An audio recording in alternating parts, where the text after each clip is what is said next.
In debate, the Honourable Member for Hallam and Northfolk. Thank you. I rise today in this House asking the same questions that so many of my fellow Canadians are asking. How did we end up here? Across the world, our allies are in shock. I've had friends call me from all over the world asking me what is going on in your country. They know that we Canadians are a quiet and polite people. Something must be very wrong for peace-loving people to rise up, take to the streets, fighting for freedom from government mandates and restrictions. We are here because the Liberal government slowly encroached upon the freedoms of Canadians, and because the Prime Minister chose to use hate and fear and division as a part of his COVID strategy. The Liberals want to create a false narrative. They want to convince you that the protesters are terrorists. They need you to believe this so that they can justify the heavy-handed approach that they have taken by invoking the Emergency Measures Act. Hard-working Canadians are seeking empathy and understanding, listening from the elected officials for whom they pay their salaries. And yet, this Prime Minister clearly refuses to listen to any opinion that is not exactly like his. He has said that those who disagree with him have wrong opinions. That is not leadership. And this failed leadership is responsible for the situation with which we are now faced. This protest could have been over at least a week ago without the police intervention that we see now, if the Liberals had accepted our motion for them to provide a timetable outlining when Canadians could have their lives back. Even prominent leaders around the world are condemning this Prime Minister's authoritarian move, from British MPs to US senators to Brazilian lawmakers to international authors and journalists. The free world is looking at Canada in shock and using words such as authoritarian and totalitarian dictatorship to describe our government. Let me remind this House that it was less than 2 years ago when the Prime Minister celebrated our truckers as heroes and mobilized a social media campaign thanking them, thanking a trucker. Madam Speaker, I repeat it again. This isn't about who's right or who's wrong. It is about who gets to be a part of this conversation. And the only acceptable answer to that question is everybody, every Canadian. The Emergencies Act is a declaration of a state of national emergency. It is a blunt force tool that should only be used when there is a national crisis at hand, when all the legislative and legal powers have been exhausted. Canadians know very well that this Prime Minister did not exhaust all of the options before he implemented this act. And our criminal laws have provisions that will allow for seizure of crime proceeds, the towing of vehicles, freezing of bank accounts, and these measures should have been used first. Conservatives do believe in the rule of law. We believe in peaceful protests and do not support protests that interfere with critical infrastructure. So when the Ambassador Bridge in Windsor, the Coutts border in Alberta, the Emerson border in Manitoba were blocked, protesters were asked to leave. And the authorities attended, asked them to leave, and they did. The RCMP dealt with those issues efficiently without a declaration of national emergency. All critical infrastructures were cleared, and what was left was a protest in front of Parliament and downtown Ottawa. To halt further protests, the Prime Minister threatened to take away driver's license, seize trucks, freeze bank accounts, and outright intimidate lawful protesters. These are the actions of a dictator, and this is exactly what happens in totalitarian regimes. I have received thousands of emails from people all over the country, terrified. One lady who bought just a simple T-shirt and is afraid that her bank account is going to be frozen. Madam Speaker, invoking the Emergencies Act, where conditions have not been met, undermines the confidence in our democracy. This is not the first large protest in this country. We have resolved many other protests without invoking the Emergencies Act, such as HoCA, pipeline protests, and in my riding of Halden and Norfolk, Caledonia protests. The Canadian legal system has sufficient laws to deal with protests. Our FinTrack system allows for the tracing of funds and the freezing of accounts. Continuation of the Emergencies Act without clear evidence of a national emergency is a threat to our democracy. I remind this House that when the War Measures Act was first enacted, the predecessor to this act, many innocent people's lives were implicated and lives were destroyed as a result. Even Defense Minister Perrin Beatty, in introducing the act, expressed the generally held view that the War Measures Act was an extremely effective tool as a political device. But as a criminal device, it was extremely ineffective. Madam Speaker, I'm a trained lawyer, and I've practiced law for over 20 years. I've taught law at law school, and as such, I believe in the rule of law, and its application is very important to me.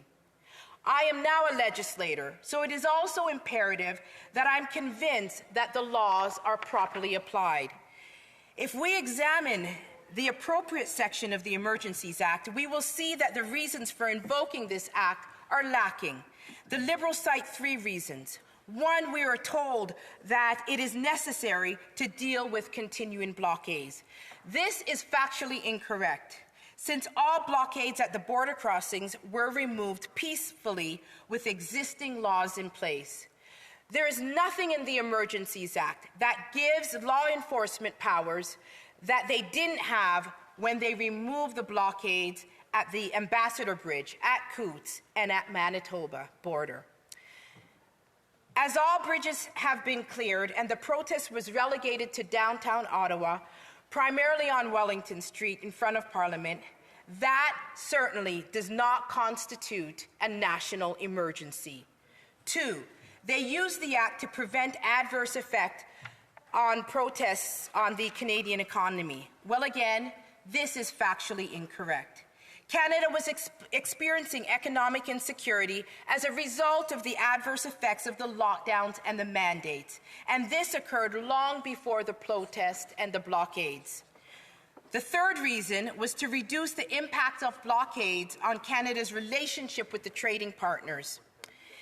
It is unbelievable and incredulous that this Prime Minister needs to invoke the Emergencies Act to secure our relationship with our trading partners. And frankly, the United States is our biggest trading partner, and many U.S. governors and countries around the world have condemned this Prime Minister's heavy-handed approach.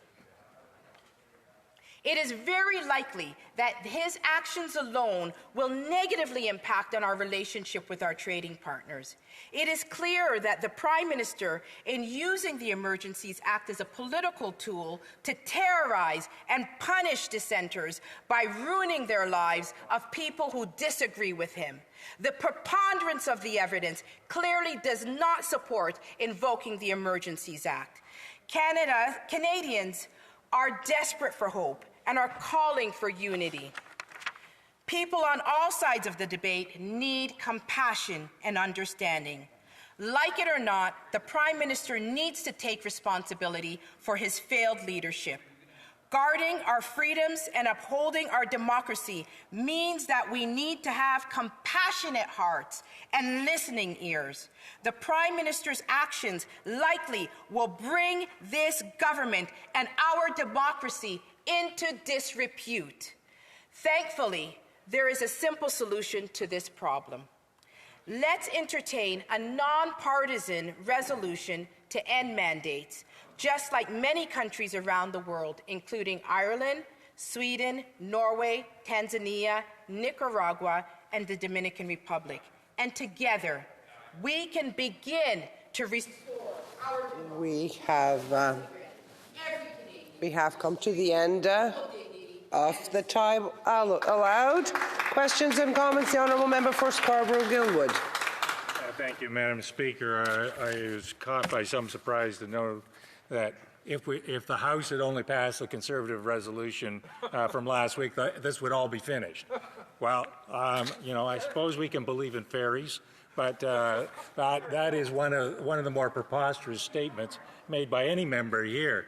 Now, is the honourable member prepared to substitute her views and decision-making on Chief Bell's view that the legislation and resources provided by this legislation for the regulation and prohibition of public assemblies is welcome, that the designating and securing places where blockades are to be prohibited is welcome, that directing persons to render essential service to relieve impacts on Canada's economy is welcome, authorizing and directing financial institutions to render essential service is welcome, that measures enabling the RCMP to enforce municipal laws is welcome. Is she prepared to substitute her judgment for Chief Bell?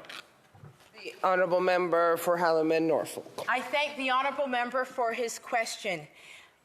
My response to that question is we have sufficient legal provisions and mechanisms and laws that will enable law enforcement officers to deal with all aspects of criminality, all aspects of law enforcement in this country without the imposition of such a heavy-handed act, which should only be used for national emergencies. This situation is not a national emergency. Questions and comments? Questions et commentaires? The Honourable Member for Esquimalt-Saanich-Sooke. Thank you very much, Madam Speaker. And my question to the Honourable Member is that does she not see a problem when millions and millions of dollars of foreign funds are flowing in to support organizers who openly call for the replacement, for the overthrow of the democratically elected government in Canada? Does she not see this foreign inflow of dollars to those who don't respect our democratic processes as a problem that actually is a national crisis? Haldimand Norfolk. I thank the Honourable Member for his question. Again, I say to you that I have full confidence in our law enforcement system that we have in place. And if there is a problem, as my friend as the Honourable Member has outlined, our law enforcement mechanism is sufficient to deal with that. And what should have been done is that all laws should have been exhausted. Our criminal code has the sufficient sections in it to address these issues, and it was not done in this case. Député de Mirabel. Merci, Madame la Présidente. On vient de parler de financement étranger et on a parlé beaucoup de FinTrack. Il y a deux cas de figure. Le premier, c'est que FinTrack est capable de faire le travail et qu'on n'avait pas besoin de l'état d'urgence. Le deuxième cas de figure, c'est que FinTrack est sous-financé, n'a pas suffisamment d'employés, que ce gouvernement-là n'a pas pris au sérieux les cas de crimes financiers tels que ceux auxquels on assiste aujourd'hui. Est-ce que la députée peut nous dire si le gouvernement a été négligent dans sa préparation à de tels crimes? Honourable Member for Haldimand Norfolk. I thank the Honourable Member for his question. Essentially, our law enforcement, the Director of Public Prosecutions has sections that he could tap into to address these issues. Section 10 of the Director of Public Prosecutions Act allows the power to be directed and for these types of investigations to be done. So we have the FinTrack system. We have other mechanisms that were not used and that were not utilized before the Emergencies Act was negligently invoked. The Honourable Member for Saanich Gulf Islands, a very short question. Okay, Madam Speaker, I'll make it as short as I can. To the Member for Haldimand Norfolk, A lot of laws could have been used, weren't used. We got to a place of an occupation that had gone on for 3 weeks. What laws could have been invoked to get tow truck drivers to pull trucks away when they were refusing? The honourable member for Hallam and Norfolk. I believe, thank you for that question. I believe Section 129 of the Criminal Code could have been utilized to get tow truck drivers to remove vehicles from the streets. And so we did have sufficient mechanisms in our criminal laws to deal with that issue, and therefore the Emergencies Act was unnecessarily invoked. Debate.